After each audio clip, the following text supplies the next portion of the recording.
Sabihin natin, sabi ni Boss Dada, meron siyang source at sabi ng kanyang source, si Bongbong Marcos daw ay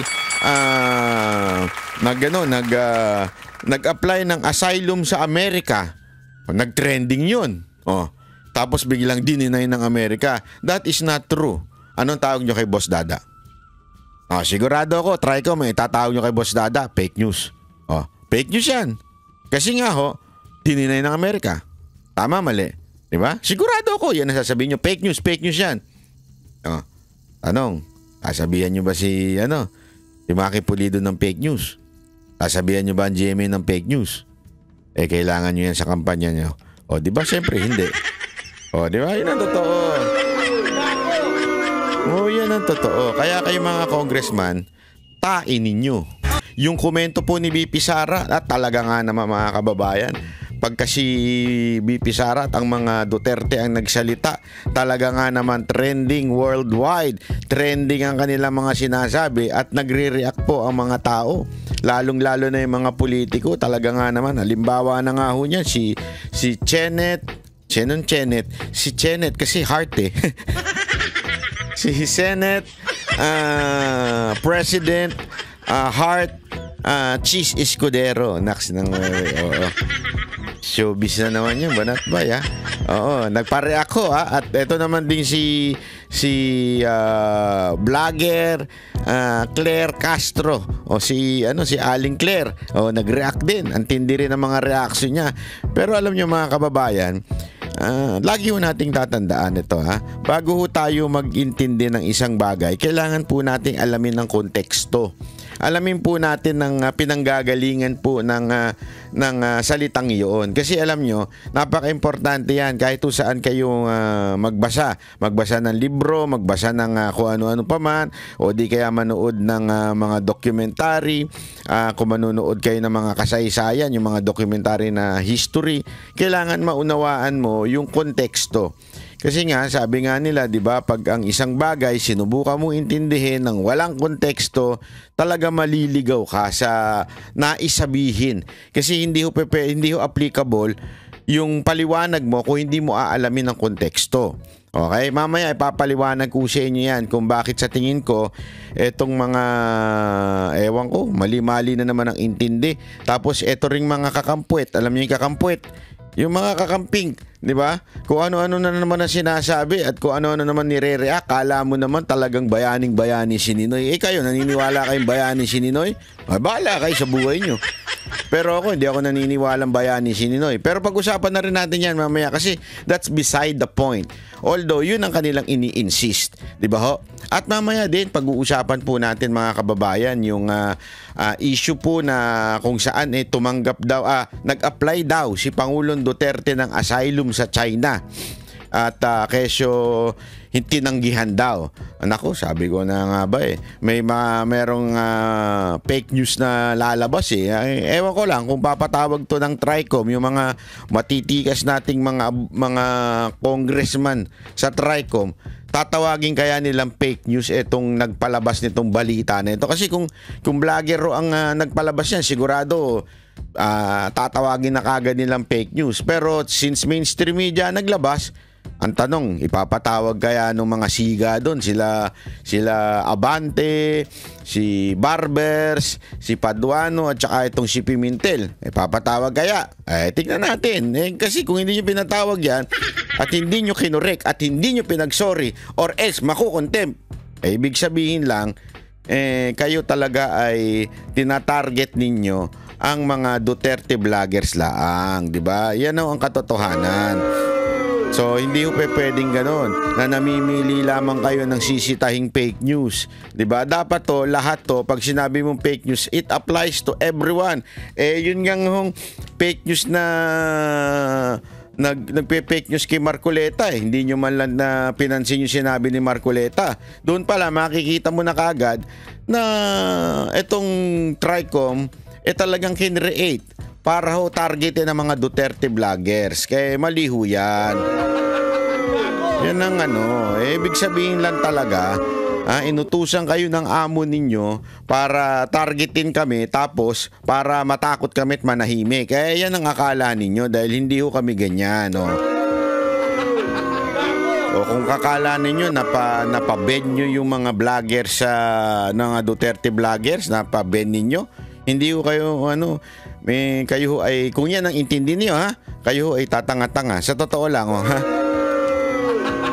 Ibig sabihin po kasi hindi niyo alam na pinasasakay lang kayo kasi you have the power to contempt. Tanggalin niyo yan, wala nga amin dyan na wala mag-apologize yan. Alam niyo kung bakit? Wala namang kapo-apologize na bagay na sa sinabi nila Bakit nga kanyo? Kasi tama naman lahat na sinasabi ng mga DDS vloggers. Nagkataon lang, nandiyan kayo, may kapangyarihan kayo mang-contempt, kaya tuloy nagsosorry sila kahit pilit sa kanilang kalooban. Dahil nga ayaw nila makontempt dahil meron silang mga pamilya, di ba? Kaya mga kababayan, sana po ay panoorin natin yung mga nangyayaring bagay-bagay sa mundo para maunawaan natin. Unahin natin ito sinabi ni VP Sara Duterte nung nagsalita po siya dun sa isang People Power event dyan sa The Hague. Ang Rodrigo Roa Duterte.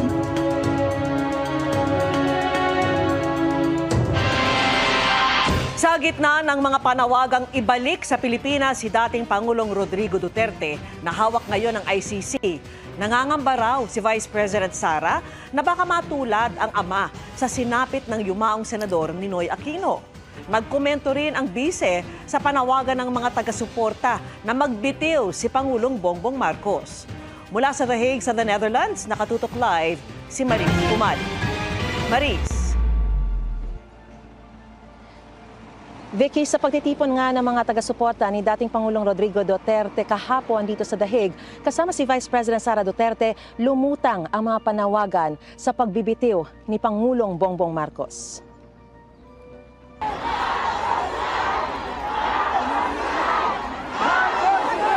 Yan ang paulit-ulit na sigaw ng mga taga-suporta ni dating Pangulong Rodrigo Duterte at ang sagot ni Vice President Sara Duterte. Nagsabi niya, hindi ako Marcos resign. Bakit ba kailangan resign?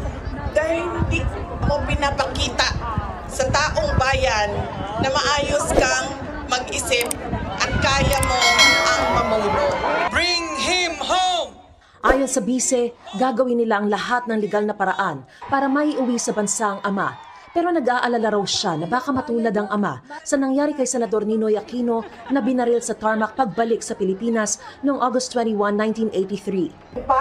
Sabi ko, yung kagustuhan mo na umuwi, yan din yung katapusan ng buhay mo. Magiging Ninoy Aquino Jr. ka. At sinabi niya sa akin, sabi niya, kung ganyan ang kapalaran ko, then so be it. Basta lang mauwi ako sa Pilipinas. Kaya meron man akong worry para sa kanyang safety and security, pero lagi niyang inuulit-ulit talaga, ibalik niyo ako sa Pilipinas. Bring him home! Bring him home!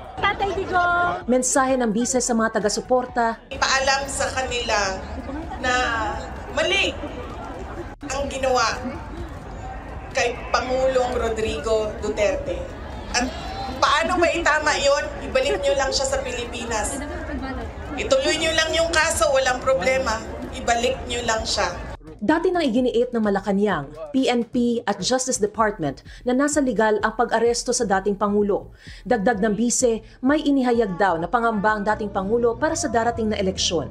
Nag-express din siya ng fears niya, apprehensions niya sa baka merong mangyaring dagdag bawas, yung mga ganon na mga usapan sa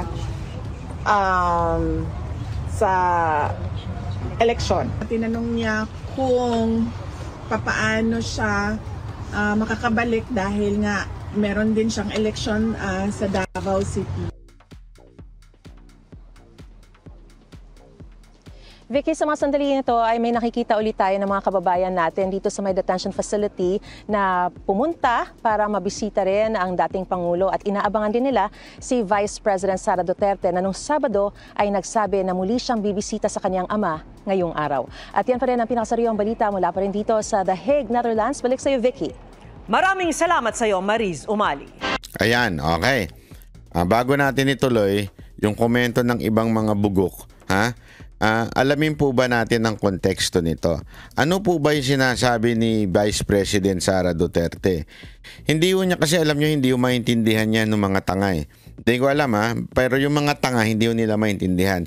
Hindi naman kinukumpara ni VP Sara Duterte si Ninoy kay Pangulong Duterte. Alam nyo kung bakit? Unang-una sa lahat, wala namang ginawa si Ninoy bilang isang presidente dahil hindi naman po siya naging presidente. Diba ho? So it's not really worth comparing. Tama kayo, it's not really worth comparing. Ninoy was just a senator. And President Rodrigo Roa Duterte is a president. Una na yun, maling-mali na yung sinasabi ninyong ikinukumpara niya yung kanyang ama kay Ninoy. Pangalawa, we all know that Ninoy was a liberal. And we all know that Ninoy was more on leaning on doon sa side ng mga makakaliwa. Alam naman natin yan Ang leaning ni Ninoy ay left. At malayo naman si kay Pangulong Duterte dahil si Pangulong Duterte, alam naman natin, isa sa mga advokasya na ginawa ng kanyang gobyerno noon labanan ang mga rebelding NPA. So malabo na naman din doon. Ano pa? Hindi naman si Ninoy masasabi mong merong executive na katangian. Bakit kanyo? Kasi si Ninoy naman, ang talagang matagal niyang ginampanan ay pagiging senator. So more on lawmaking si Ninoy. At si Pangulong Duterte more on executive. As a matter of fact, nung siya ay nag-congressman, naboborho siya kasi nga gusto niya yung gumagalaw sa ground, namumuno, nag-i-execute na mga dapat i-execute. So ganun ang malabong malabo. So it's not really worth comparing. And besides, di ba? Ang Pangulong Duterte ay talagang tunay na bayani. Ewan ko lang kay Ninoy hindi ko lang alam. Pero hindi ko masasabing bayani si Ninoy. Ano ba ginawa niya? Na masasabi mong bayani, yung demokrasya na ganyan-ganyan, na ano nangyari after demokrasya. Sa totoo lang, baka kasi sinasabi na iba, diba, dahil nga kay Ninoy, let's give credit na napatalsik daw si Marcos Sr. Hindi ho, mga kababayan, na nagpatalsik kay Marcos Sr., it's not Ninoy. It's the people. Kaya nga people power, na kayo ng tutsang kalabaw. Although, the death was used by the people. Tandaan niyo baligtad, it's not the death that caused, the death of Ninoy was the cause of the people power. Hindi ho ganoon. Yung death ni Ninoy ang ginamit lamang ng mga tao para magkaroon ng pag-aaklas sa gobyerno ni Marcos noon. So ibig sabihin hindi natin masasabing siya talagang dahilan kung bakit meron ng pag-aaklas even before. It was just somehow naging pinaka-trigger. Pero meron na ho talagang pag-aaklas noon. Matindi ng pag-aaklas ng mga tao noon. At kita nyo naman, ano resulta? Kayo na magsabi. Anong resulta nung pagpapatalsik kay Marcos? Nabago ba Pilipinas? Hindi ho. Hindi ko sinisiraan yung si Ninoy o kaya yung kanyang asawa. Pero kitang-kita naman po natin mga kababayan, ano nangyari? Nandun pa rin yung mga cronies, nandun pa rin yung mga makakaliwa na pinalaya pa nga, di ba? Yung criminality hindi naman nagbago. Kaya nga nagkaroon ng, I think, correct me if I'm wrong, correct me, nagkaroon po ng, I think, 8 na kudita. Bakit? Kasi yung talagang tunay na nakipaglaban nung sa EDSA, yung mga tao at yung sundalong bumaligtad, ang nais nila ay tunay na pagbabago. Ano nangyari nung kay Cory? Walang nagbago. Kahit nga yung Vice President niya nag-resign. Bakit to? Nagre-reklamo. Kasi nga, ang nangyari, pinalitan mo lang yung presidente pero same corruption issue, same problem with abuse, same problem, lahat ng same, lahat pala ng mga ginawa ni Marcos noon, same lang nung panahon ni Cory. Kaya nga nagkaroon ng mga kudita. So hindi natin masasabi na it was the Aquino na masasabi mong talagang nagbago ang Pilipinas. Hindi ho totoo yun. That is a lie. That ang ginawa ng propaganda ng mga yelo, yung mga Aquino ang naging bayani, hindi ho. Sa katunayan, umabot pa hanggang dun sa kanilang anak, si Pinoy. May bayani ba dun? Wala. Lalo lang lumubog ang Pilipinas. At na-survive na lang ho yan nung sumunod ho si Pangulong Duterte. Si Pangulong Duterte, diyan talaga nagkaroon ng tunay na revolusyon. Revolusyon sa ano?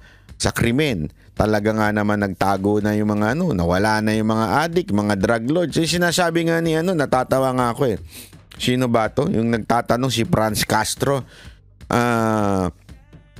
Tapos tinanong niya si Pangulong Duterte sa sa Senate, sabi niya, ano ba ang masasabi mo na na pinatay mong drug lord? Sino-sino ba? Tapos hindi siya sinasagot ng maayos ni Pangulong Duterte kasi it's a common knowledge. Ang dami pong drug lord na namatay nung panahon ni Pangulong Duterte. As a matter of fact, yung iba nga doon nanonood pa nga sa MG. Hindi namin alam regular yun na nanonood sa isang comedy bar. Mga regular yan, mga regular mga customer. Pag pumasok ng kunwari nung bar, hindi mo mamamalayang kasi hindi magarbo, walang bodyguard, wala, as in hindi siya magarbo, panay lang ang tip niya dun sa mga tao, mga waiter, mga bouncer, tinitipan lang niya ng tinitipan, tapos yung itsura niya hindi mukhang yayamanin. Tapos nung naging presidente na si Pangulong Duterte, yun, nakita namin, nahuli yung isa tigok. Kasi nga ho, rampant noon before PRRD. And so yun po ay hindi ko na lang sasabihin yung mga pangalan yun po ay mga drug lord. Yun po ay mga bigatin. So hindi ho tama yung sinasabi ng mga iba dyan na walang big time na namatay nung panahon ni Pangulong Duterte. That's not true. Napakarami po. Tapos talagang yung crime sa Pilipinas noon bumagsak, na wala na yung riding in tandem, yung mga inaagawang bag, inaagawang cellphone nawala, mga snatcher. Kung hindi man nawala totally, nabawasan talaga ng sobra. Talagang matindi. Kasi nga ho, matindi ho ang crackdown sa mga addict. So, nagmahala ng shabu. Bakit? Kasi nga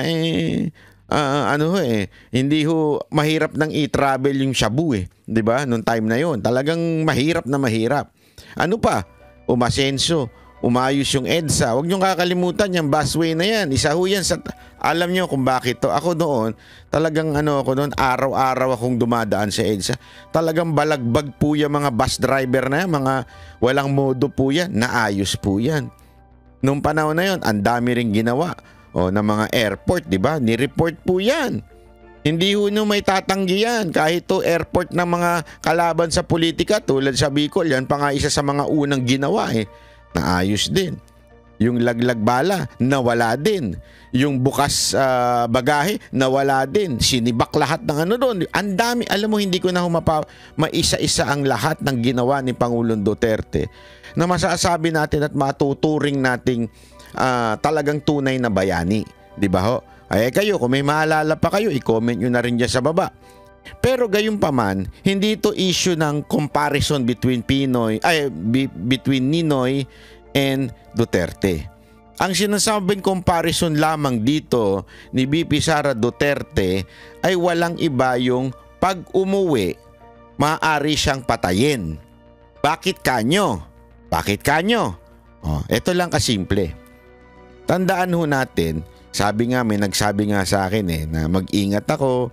Bakit? Kasi nga daw, yung pamilyang nakaupo ngayon ay may history na tinitegi ang mga kalaban. Okay?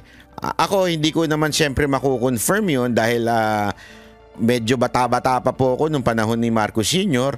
Pero yan po ang kinikwento-kwento sa akin. Basta kalaban ni Marcos Sr. noon, talagang medyo tinetegi hanggang umabot na nga. Hindi ko sinasabing si Marcos Sr. ang tumegi Hindi ko sinasabi yon.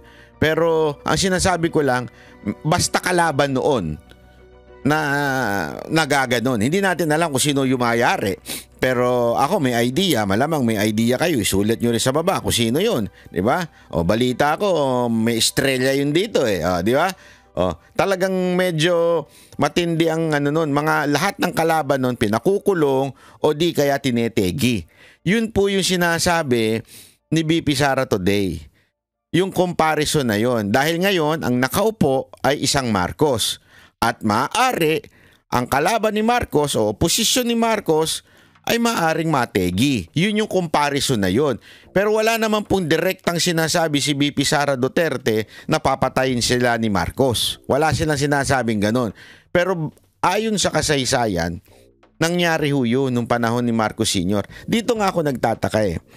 Yung mga tatanga-tangang dilaw at tatanga-tangang mga kakampwet, di ba? Hindi ko nila maintindihan yung logic na yon. Hindi ko nga maintindihan kung nakalimutan na nila yung dating sigaw nila na Marcos pasista, Marcos diktador, mamamatay. Dati yan na sigaw nila eh.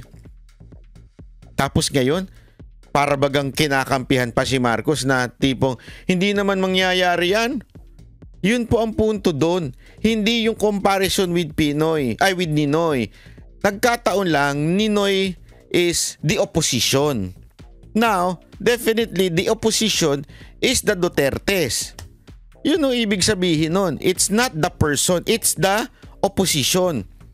So, ibig sabihin, pag opposition ka, nung panahon ni Marcos Sr., natetegi. Kaya ngayon, posible, panahon uli ng kanyang anak, yung mga opposition mategi. Naintindihan natin, di ba? Kasi minsan gumamit din kayo ng utak eh. Ang hirap kasi sa mga pinklawan at saka yung mga commentator na lalong-lalo na yung nandun sa Malacanang, medyo yung kanyang brain medyo naiwan sa pagbablog eh. Hindi na umasenso eh. Hindi mo maintindihan na yun po ang pinupunto doon. It's not comparing Ninoy and Duterte. It's just para bagang hindi comparison eh. Parang pagkapareho na sitwasyon. Noon, na sitwasyon noon, tandaan ninyo si Ninoy na bilang isang oposisyon dinala, 'di ba? Ayaw din niyang pumunta sa Amerika noon. Gusto niyang umuwi dito, pinagbabawalan din siya. Ayaw niyang umuwi. Gusto niya umuwi, ayaw ng mga kamag-anak niya, ayaw ng mga kaalyado niya na umuwi dito. Pero nagpilit si Ninoy. Yun naman din, ngayon din, si Pangulong Duterte, pinagbabawalan din siya ng mga tao na dito ka na lang, huwag ka na umalis dito. Kung magkaroon man ng house arrest, dito ka na lang, huwag ka na umuwi kasi iba na ang atmosphere sa Pilipinas pagdating sa oposisyon. Talagang wala ako sinasabi si Marcos ang gumagawa nito, hindi ko sinasabi si BBM. Pero lahat ng nagiging oposisyon binabala sa kanyon, 'di ba? Ika nga talagang lahat po ay gustong mawala, from Pastor Kibuloy, SMNI, Duterte, 'di ba? O ano pa? Sino pa? Lahat ng mga kaalyado kinakasuhan yung Cebu Mayor, 'di ba? Mga kinakasuhan no. Sino pa ang mga vloggers Basta oposisyon kailangan matanggal sa Pilipinas. Ganun ang ginagawa ng gobyernong ito, which is same po noong nangyari sa Marcos Sr. Yun po ibig sabihin. Kaya please lang, yung mga nagre-react na tatanga-tanga dyan, huwag naman tanga, minsan mag-isip din, minsan gumamit din ng alam mo yun ng utak, di ba? Tama ba ako? Ito, Maris? Ikaw ba si Maris? Na pumunta para mabisita rin ang dating Pangulo at inaabangan din nila si Vice President Sara Duterte na nung Sabado ay nagsabi na muli siyang bibisita sa kanyang ama ngayong araw. At yan pa rin ang pinakasariwang balita mula pa rin dito sa The Hague, Netherlands. Balik sa iyo, Vicky. Maraming salamat. Siguro diyan sa siguro diyan malamig po siguro diyan. Mantakin mo kung matutulog ka diyan sa The Hague. Malamig po dyan. Kaya kailangan mo lagyan ng banig, di ba? Anong dahig banig? Dahig, yung higaan sa hig. Yan sa hig. Oo, may malamig dyan. Gumamit ka ng comforter para hindi ka malamigan sa sahig. Humiga ka ba naman sa sahig? Dali. Bakit ba? Huwag mo na ulitin yan, ha? Salamat sa'yo, Mariz Umali. Sinagot ng Malacanang ang pahayag ni Vice President Sara Duterte kaugnay sa panawagan ng kanilang mga taga-suporta sa The Netherlands na magbitiw sa pwesto si Pangulong Bongbong Marcos. Kung pinag-resign po nila ang Pangulo, sino po ba ang makikinabang? Kahit sabihin po ni VP Sara o kayo nagsabi niyan, siya pa rin po ang makikinabang. Inalmahan din ng palasyo ang pahayag ng bise na di umano ipinapakita ng Pangulo sa taong bayan na maayos siyang mag-isip at kaya niyang mamuno. Paano po natin masasabi ito? Kung pinapailan po natin ay ang batas. At very transparent po tayo. Grabe, no, ang babaw nitong babaeng to, no? Hindi ko mag-gets. Paano naging music to? Yung logic niya, hindi ko nga maintindihan paano naging abogado to, eh. Ang babaw-babaw ng mga pag-iintindi niya sa mga sinasabi ng mga detractors, ano? Yung parbagang, yung pag-unawa niya parang, hindi ko naman sinasabing ganun, ha? Pero parang walang pinag-aralan, no? Hindi naman sa ano, ha? Pero, tapos the way pa siya mag-explain, para talagang ano, ewan ko ba kung bakit ganun? Ano bang mga transaksyon? Hindi po mas kakayanin ng isang tao na mamuno, na maraming inililihim, maraming itinatago at hindi nagpapakita ng anumang dokumento, more particularly about the funds. Ibang Yan na naman yung confidential funds.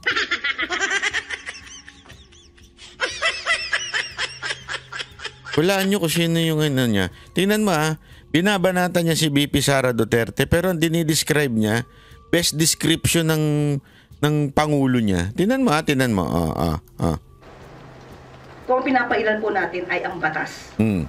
At very transparent po tayo sa anumang mga transaksyon. Hindi po mas kakayanin ng isang tao na mamuno, na maraming inililihim, maraming itinatago at hindi nagpapakita ng anumang dokumento. Ayun. Maraming nililihim. Sino ba maraming lihim dyan? Yung mga trip niyo sa US. Di ba? Tatalbog sa'yo lahat na sinasabi mo, Day. Ano pa? Hindi lang yun. At hindi daw nagpapakita ng dokumento. Kamusta naman yung budget natin? Kamusta naman yung expenses ng confidential fund ni Marcos? Alam niyo, tatalbog sa inyo yung paulit-ulit yung confidential funds. Tanungin ko kayo, magkano lang ang confidential funds ni VP Sara Duterte at yung Office of the Vice President at saka yung confidential funds ng presidente? Wala ko sa kalahati. Tapos sasabihin mo, bakit hindi pinapakita, tinatago ang dokumento? Ba't di nyo ilabas yung dokumento ng OP sa confidential funds? Di ba? Puro tayo daldali. Anak ka ng tutsa naman, Madam Claire. Ano bang yung mga sinasabi mo? Taloy na. Nagmumukha kang ano dyan. Alam mo ko ako sa'yo? Mag-resign ka na lang. Mahirap yan, yung ginagawa mo. Sa totoo lang, ako nahihirapan para sa'yo, Ang hirap magsinungaling. Ang hirap maging magpeke ng baga ng iyong prinsipyo. Napakahirap. Mantakin mo, itatago mo yan. Obvious naman talaga na mas malaki. Kamusta na yung Maharlika fans? Kamusta na ho? Dokumento? Sige, ilabas nyo lahat ng dokumento. Hindi nyo may labas yan. More particularly about the funds. Ibang-iba ang ginawa kay Ninoy. Yan ang sagot ng pamilya Aquino sa pangamba ni Vice President Sara Duterte na baka sapitin umano ng ama ang nangyari sa dating senador. Ganyan din ang sabi ng palasyo sabay diing dapat magpresenta ng ebidensya ang bise kung may banta sa buhay ng dating Pangulo. Magpresenta daw ng ebidensya kung may banta kay Duterte. Ito ang pinaka funniest na sinabi nitong Claire na to. Magpakita ng ebidensya. Madam Claire, nakalimutan mo na ho ba? Yung mismong amo mo na paulit-ulit na sinasabing hindi niya papayagan ng ICC. Yung mismong mga sekretary na sinasabing pag pumasok sila dito, aarestuin sila. 'Di ba? Yan yung ano yung gobyerno pinagsisilbihan mo. Oh, sila din mismo ang bumaluktot ng lahat ng kanilang sinabi. That's the truth. Yan ang katotohanan. Oh. Si Ian Cruz. Ngayon pa, sabi ko, yung kagustuhan mo na umuwi, yan din yung katapusan ng buhay mo. Magiging Ninoy Aquino Jr. ka. Pumalag ang palasyo sa kwentong yan ni Vice President Sara Duterte tungkol sa pag-uusap nila ng kanyang amang si dating Pangulong Rodrigo Duterte na nakadetain ngayon sa The Hague, Netherlands. Ang pangamba ng bise, sapitin ng ama ang nangyari kay Senador Ninoy Aquino Jr. na binaril sa airport pagkababa ng kanyang flight mula Amerika noong 1983. Halos 42 taon matapos niyan, hindi pa rin tukoy kung sino ang mastermind sa krimen. Bagamat dahil politikal na kalaban ng mga Aquino, ang mga Marcos ang iniuugnay dito. Saan po ba nakukuha itong mga kwento na ganito? Saan po nakukuha ang pagkukumpara kay dating Ninoy Aquino? Saan nakukuha yung mga threats? As a matter of fact, hanggang ngayon yung sinasabing threats kay VP Sara, hindi pa rin po na ipapakita sa NBI at saka sa PNP. So saan lamang po ito nakukuha? Kailangan po natin kasi ng mga materyales, ng mga ebidensya bago po magsagawa ng ganitong mga klaseng statements. Wala pong katotohanan yan. Kirit pa ng pala. Walang katotohanan yung mga ganyan-ganyan. Tapos pag napatay, ano sasabihin ninyo? Hindi totoo lang ha. Kasi nadala na ho ang taong bayan eh. Alam mo lahat ng nakakausap ko, as in, hindi lang ako sigurado kayo mga nanonood sa akin. Lahat kayo, you never imagine that Duterte will be jailed sa ICC. Hindi nyo ma-imagine yan. Paano nangyari alam nyo kung bakit? Ba't di nyo ma-imagine? Marami sa atin nagpabudol Ayoko na lang mag-idiin pa Naniwala kayo noon kay Marcos na hindi niya papayagan ng ICC. Isa yan sa mga campaign promises niya. Sisiguraduhin niya poprotektahan niya si Duterte. Ano nangyari? Siya mismo ang naghatid. Ibig sabihin, yung kanyang mga tauhan na wala namang red notice, wala namang kahit anong sinasabing warrant, dinala sa ibang bansa. Alam niyo ba kahit mga Hapon alam yan? Bakit kanyo? Lumalabas sa news nila dito. At iba yung news nila dito, iba talaga dito sa Japan Yung news sa Pilipinas talagang grabe ang pagkabayas. Dito sa Japan, ang labas talaga ng news, hindi makatarungan yung pagbitbit kay PRRD sa ibang bansa. Hindi talaga makatarungan. Nagtataka baga. Yun po ang gaganong-ganon sila. Yung mga Hapon ganun Diba? Pag nagtaka, takan-taka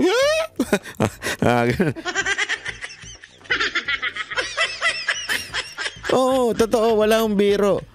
Kasi nga, lahat tayo, hindi natin ma-imagine yan. Bakit? Paulit-ulit na sinasabi. Meron pang 4,000 times for the end time. May ba ganun ba si Marcos we are no longer part in the jurisdiction of ICC. Ilang beses na sinabi yan. Pero nung siya ay nagpa-press ko na I think dinilit daw, sabi nung iba hindi ko sure Hindi ko sure. Pero dinilit daw yung press ko na yun, nawala bigla na sinasabi doon na hindi naman daw siya sumunod sa ICC kung hindi sa Interpol. Ang Interpol po walang kapangyarihan. Sila nagbibigay lang ng notice. Wala yung kapangyarihan manghuli kung hindi papayagan ng mismong gobyernong yung gobyerno namumuno doon sa bansang yon. Wala yung kapangyarihan niyang Interpol na yan. Hindi yung mga pulis pangkalawakan. Wala ho talaga. Kaya nga, ibig sabihin lang mga kabayan, ginusto talaga. Yan ang hindi kasi maamin ng administrasyon na ito kasi mga walang bayag ang nakaupo ngayon sa Pilipinas. Mga walang bayag. Yan ang masasabi ko. Bakit kanyo? Hindi pa nila aminin. Oo, pinakulong namin si Duterte, tapos ang usapan. Ang dami pa nilang deny. Kaya nagkabaluktot na yung mga paliwanag ng mga sekretary. Paano? Pati yung paliwanag ng presidente, baluktot. Pinaiikot-ikot. Mga walang bayag, walang paninindigan. Sabihin nyo na lang, hindi, talagang pinakulong namin si Duterte para magbayad ng kanyang kasalanan. Ganon, diretsuhan. Wala nga, mahinang nila lang That's the reality. Mahinang nila lang ang presidente. Sama-sama na, pati yung mga sekretary. Balubaluktot na. Diba ho? Yan ang katotohanan. Ngayon, sasabihin mo, walang basihan. Asan ang ebidensya kung bakit sinabi ni VP Sara Duterte ito? Ang ebidensya po ay ito. Etong nangyari kay PRRD ay isang malaking ebidensya na sa Pilipinas walang imposible. Kahit totoo, alam mo, ngayon nga usapan ng mga ako nakikipag-usap ako sa mga iba mga vloggers. Ang usapan ngayon, wala nang imposible. Kahit sabihin ng batas, ito ang due process, hindi na nasusunod yan. Naintindihan natin, hindi na nasusunod ang due process. Kung ano man ang gusto nila mangyari, yun na masusunod. Kahit ba sinabi na nila, isipin nyo sinabi na nila na the ICC cannot arrest. Gagawan pa nila ng mas malalim na dahilan yan. The ICC cannot arrest has no authority over the country but the citizen meron. May mga palusot silang ganun. Ganun katindi ang Pilipinas ngayon. Wala na talagang imposible. Basta ginusto ng pinuno, kaya nilang basagin ang anumang batas kahit pa ito'y nasa konstitusyon. Alam niyo ho ba yung nagsalita doon sa Senate hearing na international law expert, tapos siya din po ay magaling sa konstitusyon, siya po ay talagang bihasa sa konstitusyon. Paulit-ulit niya sinasabi. Kaya nga sabi niya na nga doon, I beg to disagree, Mr. Secretary. Kasi nga ho, nasa konstitusyon po yan. Alam nyo, ang batas natin, pag sinabi mong nasa konstitusyon, yan po ang isabi nga ng aking tatay, skeleton yan.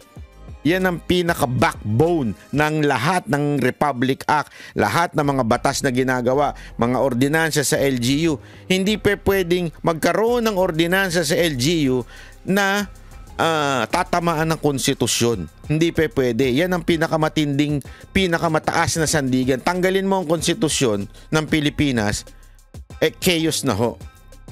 At nasa konstitusyon po ang tinatawag na due process. Na everyone should be given a due process. Yan po ay nasa konstitusyon natin. Hindi na sinusunod ngayon. Kasi simple lang Binigyan po ba ng due process si Duterte? Yes or no? As simple as that. Wag na tayo magpaikot-ikot. Binigyan ba siya ng tsansa, sumagot, bago magkaroon ng... Sabihin na nga natin may Interpol. May notice. Kunwari, may notice. Kahit wala. Red notice nga, wala. Kahit ba sabihin natin may red notice. Bilang gobyerno, at yan ay tagalabas, meron silang ginagawa. Unang-unang gagawin ng konstitusyon at ng gobyernong Pilipinas, siguraduhin masunod yung mga batas sa Pilipinas. Mabigyan ng tsansa yung inaakusang sumagot sa inaakus sa kanya. Naintindihan niyo yun? Dapat to lahat. Whether you are a president, sabi nga nila, even criminals are given due process. How much more yung dating presidente na hindi naman kriminal, inaccuse lang ng tagalabas, tapos bigla mong ibibigay without due process. So yun po yun mga kababayan. Simpleng-simple. Wag na ho tayo maghanap ng ibang ebidensya kung hindi ito. Ebidensya na dapat may due process, hindi sinunod. How much more ito kayang sinasabing maaari siyang patayin. Hindi naman po sinabi, baka kasi akala nung iba, si Marcos kagad ang magpapapatay kay Duterte. Hindi ho yun na sinasabi ni VP Sara Duterte. Kasi until now, questionable nga sinong pumatay kay Ninoy 'di ba? Mantakin mo, dalawang Aquino nang naging presidente, hindi na-solve ang problema na yan. Bakit kanyo? Ewan ko. Ewan ko. Hindi, imagine niyo Dalawang presidente na ang dumaan. Hindi na-solve yung issue ng pagpatay kay Ninoy. Bakit? Ewan ko. Basta ang punto dito mga kababayan, basta oposisyon nung panahon ni Marcos Sr. na tetegi. Hindi natin alam kung sino ang gumagalaw na ewan natin doon sa panahon ni Marcos. Diba? Ngayon, it's the same thing. Wala tayong sinasabing si Marcos sa magpapapatay. Hindi yan ang sinasabi ni VP Sara Duterte. Basta ang punto lang niya, wag kang, kaya niya pinipigilan si Pangulong Duterte para hindi sumunod. Diba? Hindi siya magaya kay Ninoy na kung saan ay isang oposisyon na tegi nung panahon ni Marcos. Yun lang naman po yun. Itong mga ito, wala. Mahina isip eh. Sorry na lang ha, mahina talaga isip nito mga to. So, parang hindi po natin nadinig noon na inahilin tulad ni dating Pangulong Duterte ang sarili niya kay Ninoy, kung hindi kay Hitler. Sa pamamagitan Yung kay Hitler daw, pinanimbawa niya kasi pinanood ko yan, yung sinabing kay Hitler. Hindi na naman niya tiningnan yung konteksto ng pagkasabi ni Pangulong Duterte about Hitler. Yung sinasabi ni Pangulong Duterte, kung si Hitler, ganito yung sinabing pinatay at kayo binibintangan nyo ako na ganito ang pinatay, mas higit ako kay Hitler. Yun ang yun ang konteksto noon. Ito si ewan ko. Hindi ko talaga magets kung paano naging abogado to. Alam mo yung dalawang bagay, alam niyo, pag ako may nakikita akong abogado, halimbawa si Atty. Torion, halimbawa si Atty. Vic Rodriguez, halimbawa si Marcoleta, halimbawa si Jimmy Bondo, pag sila nakikita ko si attorney, yung dalawa pang attorney sa PDP, di ba? Pag silang nakikita kong abogado, nai-inspire ako. Lagi ako nang hihinayang kasi yan ang kabilin-bilinan sa amin ng tatay ko nung high school kami tsaka college namin eh. Sana sinunod ko talaga. Di sana ang ganda ng pangalan ko ngayon, Attorney Banatbay. O di ba? Lupit sana, no? Hindi alam mo, pagka sila Atty. Torion ang napapakinggan ko, naengganyo ako mag-abogado. Pero pag ito napapakinggan ko, parang, bakit ganun? Paano naging abogado to? Hindi, yun ang totoo ha. Hindi ko para bagang, kung ganyan lang din abogado, ayoko na maging abogado. Parang ganun eh. Pag yan ang napapanood ko. ng Ninoy and Cory Aquino Foundation page, inilabas nila ang reaksyon ng pamilya Aquino sa pahayag ni VP Sara.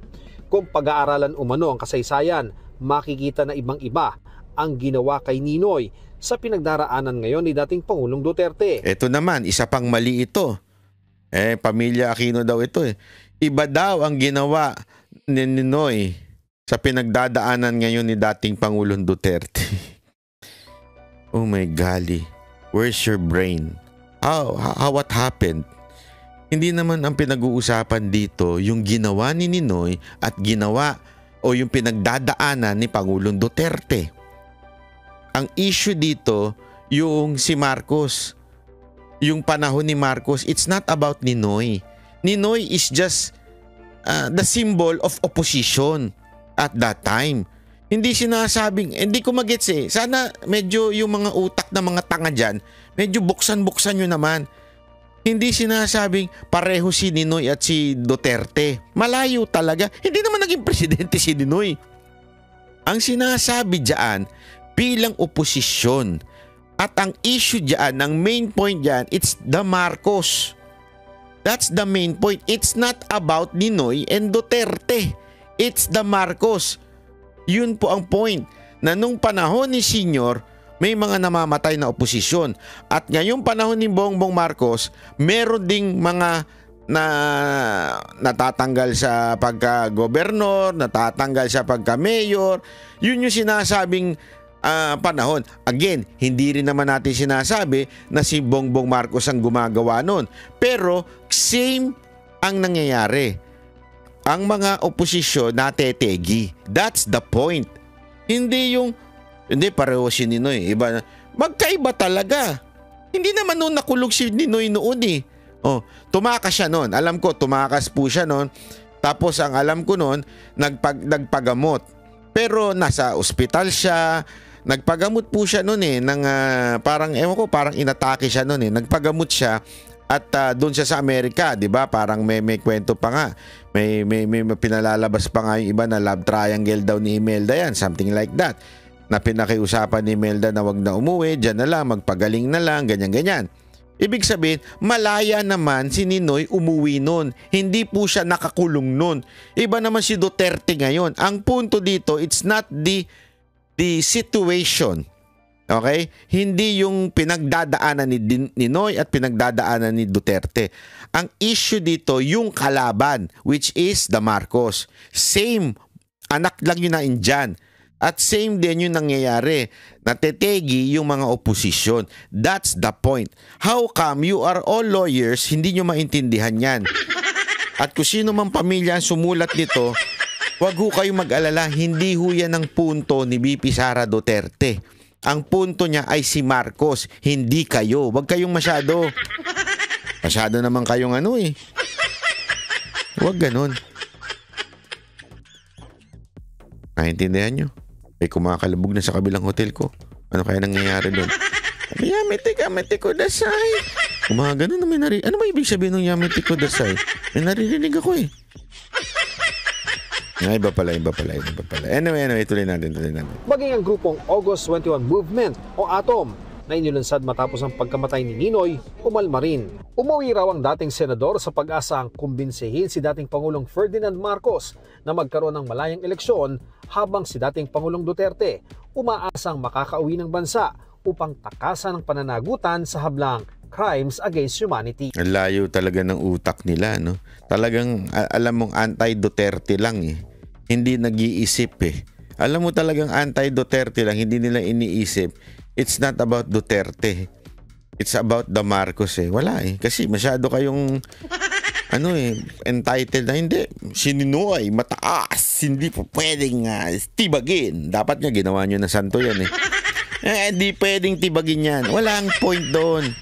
Hindi yun ang punto doon. Mga dilawang tae. Hindi ho yun ang punto dyan. Wala kaming problema kung sa kulang na lang sambahin nyo yan si Ninoy. Walang problema dyan. Karapatan nyo yan. Di ba? Walang problema. Hindi yun ang punto doon. Ang punto doon, yung Marcos. Huwag kayong masyadong Masyado kayong sip-sip masyado. Ano pa kinasisip-sip nyo dyan? Di ba? Yan ang katotohanan. Anyway, isa pang balita. Ito ho. Ito. Yan. Bago pa maaresto sa Pilipinas at iharap sa International Criminal Court, sinubukan umano ni dating Pangulong Rodrigo Duterte na mag-apply ng asylum sa China pero tinanggihan siya. Ayon po yan sa isang mapagkakatiwalaang source. Ang kwento niya kaugnay ng pag-corner sa dating Pangulo sa NAIA sa pagtutok ni Maki Pulido. Yan, ito si Maki Pulido. Isa pa to. Meron daw siyang source na sinasabing nagtago si Pangulong Duterte. Parang naghumingi ng asylum sa China. Ito si Pangulong Duterte. Ay nako, Maki Pulido. Paano ba yan? Biglang dininay ng China, so fake news ka. Ako po, patay ka. Dapat ipatawag ka. Hindi ko na kasi alam niyo yung istorya na to, pulidong-pulido talaga Maki Pulido talaga. Kaya pala siguro tinawag na Maki Pulido to. Pumupulido ito ng istorya. Pulidong-pulido kung saan anong gagawin, kung kesyo sinubukan daw tumakas kasi kaya lang merong mga Interpol nun sa Hong Kong. Walang tumatak. Yan. Si Duterte tatakbo, hindi na nga makalakad ng diretsyo. Paano mo patatakasin yan si Duterte? This is how stupid they are, Tatakas, di sana kung talagang tumakas yan, nakatakas na yan. Diba? Kung talagang merong hinihinging asylum yun, sa tingin nyo hindi bibigyan ng China yan? Kaalyado nila si Duterte, ibibigay ng China yan. Sigurado yan. Alam nyo, ayoko na lang magsalita, pero ang mag-apply ng asylum, once hindi pa ma-approve application pa lang, hindi mo na pwedeng pauwiin yung tao. Application pa lang. Okay? Hindi mo na pwedeng pauwiin yung tao. How much more na mismong si Duterte na lahat naman kayo, inaamin ninyo, kaibigan ni Xi Jinping yan. Hindi, di ba? Yan ang akusasyon ninyo. Ganon sila ni Xi Jinping. Tapos hindi siya pinayagan mag-asylum doon? How stupid is that logic? Hindi, totoo ha. Hindi ko maintindihan kasi yung pag-twist nyo sa truth, which is, ang kwento ninyo, ganon sila ni Xi Jinping. Dikit na dikit sila to the point na ipinamigay yung island. Ganon ang kwento nyo. Pero this time, hindi pinayagan na mag-asylum. How stupid is that? Pwedeng ipangako ni Duterte. Kung gusto lang talaga ni Duterte, pwede niya ipangako. Xi Jinping, dito muna ako ha. Pag naging presidente, anak ko, bahala ako sa'yo. Kung bahala sa'yo. Kung alam mo yun, pwede niya sabihin yun eh. Kung talagang gusto niya magkaroon ng political asylum. Pero hindi ho. Hindi nga ho siya tumakas eh. Mantakin mo paano tatakas yan. Pagkakaguluhan ng mga Pilipino yan. Doon na nga lang nakita nyo. Alam mo, dumungaw lang si Pangulong Duterte sa bintana. Nagkagulo ng mga tao sa Hong Kong. Yung mga pulis nataranta na, hindi na alam ang gagawin. Kulang na lang siguro ipadala yung buong sandataan ng China para lang pigilan yung mga tao. Sa dami ng tao, I was there. Kitang-kita ko mga kababayan. At malayang-malaya naman si Pangulong Duterte tumakas kung gugustuhin niya eh. Di ba? Pwede naman eh. Hindi na siya atin sa event. Ba't pa siya atin ng event? Tatakas na nga siya. Ang bihira mga tanga-tanga ng mga tao dito talaga. Yung mga nagbibintang sa kanya na gusto magpa-asylum. Ngayon, dininay ng China. So, ang tanong, mga kababayan, ito ang pinakamatinding tanong. Ito ang pinakamatinding tanong. Barbers, Pimentel, Paduano, at saka itong sino pa ba? Si Dan Fernandez, wala na yan. Natatalo na yan, kaya hindi na ano yan. Sino pa? At saka yun si yung bulaang ewan ko kung anong bulaan yun. Basta. Yun, di ba? Bakit tuka nyo? Bakit hindi nyo ipatawag? Bakit hindi nyo ipatawag ito at sabihin nyo, hoy, Maki Pulido, hindi pulido yung kwento mo ha. Mukhang meron kang Sino yung nagkwento sa'yo? Bakit sablay yan? Bakit fake news yan? Ito, papakita natin ha. Itinanggi ng China ang ulat na may natanggap silang asylum request mula kay dating Pangulong Rodrigo Duterte at kanyang pamilya. Ayon sa kanilang Ministry of Foreign Affairs, ang pagbisita kamakailan ng dating Pangulo sa Hong Kong ay paraan nila sa isang private holiday. Matatandaang nitong March 7 nang pumunta si Duterte sa Hong Kong para dumalo sa isang event kasama ang mga OFW. Sa araw ding iyon, inilabas ng ICC Pre-Trial Chamber 1 ang arrest warrant para sa kanya. March 11 nang arestuhin si Duterte pagka-uwi niya ng Pilipinas. Ayan. So mga kababayan, baka pwedeng ipatawag niyo yung nagbalita na yan. At GMA, dapat medyo ingat kayo maglabas. Hindi kasi alam mo, hindi ko naman sinasabing totaling fake news na ho itong GMA. Medyo bias. Masabi nating biased, okay? I understand. Siyempre, ganun talaga buhay. Ayaw nyo kay Duterte, wala akong magawa. Pero wag naman yung mga ganitong paninira. Napaka-obvious naman po kasi. Kasi alam mo, nakikwento nga sa atin noon di ba, nung naalala ko yung interview namin, yung interview namin sa isang istasyon AM, sa isang guro na NPA. Ang kanila daw propaganda, it doesn't matter whether it's true or not. Basta importante kung sino yung unang lumabas, yun ang tatatak sa utak ng tao. At kahit pa mag-sorry ka at sabihin mo hindi totoo yan, hindi na mababawi yun. Ibig sabihin, halimbawa niyan, siyempre itong unang inilabas nyo. Hindi na mawawala sa utak ng tao yan. Ay, si Duterte nag-apply ng asylum sa China. Hindi na mawawala yan. Kaya nga dapat, GMA, mag-ingat naman kayo. Mali naman po yan. Kung sinasabi nyo mga vlogger ang nagpapakalat ng fake news, anong tawag nyo dyan? Hindi, ako, anong tawag nyo dyan? Yun lang tanong ko, anong tawag nyo dyan? Kung sinasabi na ng China hindi totoo, ba't naman nila sasabing hindi totoo kung totoo? Pwede. Ito yun Kung totoo yan, pwede naman niya sabihin, totoo yan. Ang gulo-gulo ninyo. Di ba? Kaaway nga natin ng China ngayon. Ginugulo natin. O, di makikigulo sila. O, totoo yan. O, bakit hindi nila ginawa? Kasi nga, hindi naman. Ba't di nila sinabing totoo? Kasi hindi talaga totoo. O, so anong tawag sa inyo ngayon? Di ba? Ikaw, Maki Pulido, anong tawag sa iyo? O, ay, nako. So, may ibig sabihin po niyan. O, kasi kayong mga, ang tunay na naghahatid ng fake news, alam niyo kung sino? Yung naghahatid ng news. Nagets niyo? Diba? Ang tunay na naghahatid ng fake news ay yung naghahatid ng news. Hindi po yung mga nagbibigay ng reaction sa news. Kasi yan po yung sinabi kay MJ nung Abante na yun eh. Bakit ka nagdedepende dyan? Dapat may sarili kang data. O, pa-data pa daw siya. Diba? Totoo naman eh. Yun ang sinabi ni Abante, di ba? Dapat may data ka, data. Hindi ka nag-aano sa news. Hindi ho. Hindi naman ho kami naghahatid ng news eh. Nagre-react lang kami sa news. So kung mali yun, abay mali yung news. Kasi nag-react lang kami sa news eh. Oh, hindi mo magets, no? Di ba? Alam mo mga Duterte vloggers, hindi ho lahat. Meron din naman kasi diyan mahilig gumawa. Ayoko na lang magsalita. Ayoko na lang magsalita kasi may tatamaan pa. Pero basta ako at saka yung mga umupo dyan, yan po yung mga nag-react lang. Nagre-react lang po sila sa mga nakikita nila sa news. So kung ano man ang reaction nila, it's an opinion. It's not news. So therefore, hindi mo pwedeng sabihin fake news ang opinion kasi hindi nga siya news.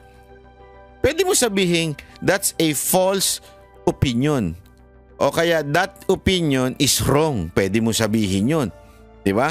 Pero kung nagre-react ka lang at hindi naman ikaw nagbibigay ng ano mo, sabi nga nila there is no right or wrong opinion. It's your opinion. Diba? Opinion mo yan eh. So hindi ko masasabing tama o mali yan. Sa'yo yan. O. At ganun din naman. Ikaw naman news. Ikaw naghahatid ng tunay na news. Ikaw din na maaaring magsabi ng fake news. Kasi nga, ikaw ang nagbibigay ng balita. O, so ano yung balita mo? Tama o mali? Yun ang tanong dyan. Kung fake news ka. Yun dapat ang pinupuntirya, mga kababayan. Di ba ho? Tama, mali? Ay, nako po. Kayo talaga, oh. Tricom, ano to? Ngangalang kayo? Ngangalang kayo ngayon dahil GMA ang naglabas niyan. Porket GMA, ngangalang. Oh. Pero pagka-vlogger naglabas niyan, pagpepiestahan niyan. Imagine ninyo ang naglabas niya. Baligtar natin ang istorya. Si Bongbong Marcos gustong tumakas. Di ba? O, halimbawa lang, nag-apply na ng politika. Kunwari may nagsabi, ako, halimbawa lang pong puto kunwari, sinabi ni Boss Dada na lang, halimbawa lang. Si Boss Dada na lang gagawin natin, ipain natin dito, ha? Sabihin natin, sabi ni Boss Dada, meron siyang source at sabi ng kanyang source, si Bongbong Marcos daw ay nag-apply ng asylum sa Amerika. Nag-trending yun. Tapos biglang dininay ng Amerika. That is not true. Anong tawag nyo kay Boss Dada? Sigurado ako, try ko, may tatawag nyo kay Boss Dada, fake news. Fake news yan. Kasi nga dininay ng Amerika. Tama, mali. Diba? Sigurado ako, yan ang sasabihin nyo. Fake news yan. Tanong, sasabihan nyo ba si Maki Pulido ng fake news? Sasabihan nyo ba ang GMA ng fake news? Kailangan nyo yan sa kampanya nyo. Diba? Siyempre, hindi. Diba? Yan ang totoo. Yan ang totoo. Kaya kayo mga congressman, tain ninyo.